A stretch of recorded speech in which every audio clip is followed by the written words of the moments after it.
Teman nak cerita sikit lah pada Koma. Bagi orang yang rasa diri dia sakit, rasa diri dia ni murung, depression, memang dia rasa kebimbangan tu melampau sangat dalam dirinya, benda pertama yang dia kena buat ialah dia kena carilah kaunselor, carilah psikiatri contohnya, dapatkan rawatan daripada doktor psikiatri.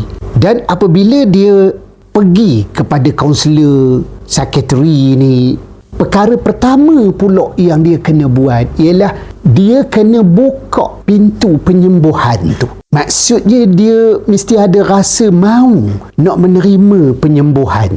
Dia tak boleh biarkan diri dia ni lara je kopi tu. Bila dia melalui sesi dengan kaunselor ke dengan psikiatri, dia kena terima. Jangan protes. Tapi sebaliknya, dia kena bantu diri dia untuk lepaskan benda-benda negatif yang ada dalam diri.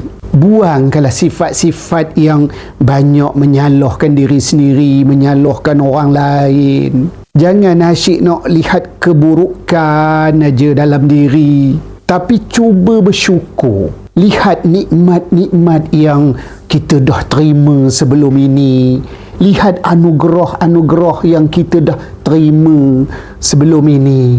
Kekuatan-kekuatan kita yang ada. Kalau tidak, sampai bila Pak Kopi tu?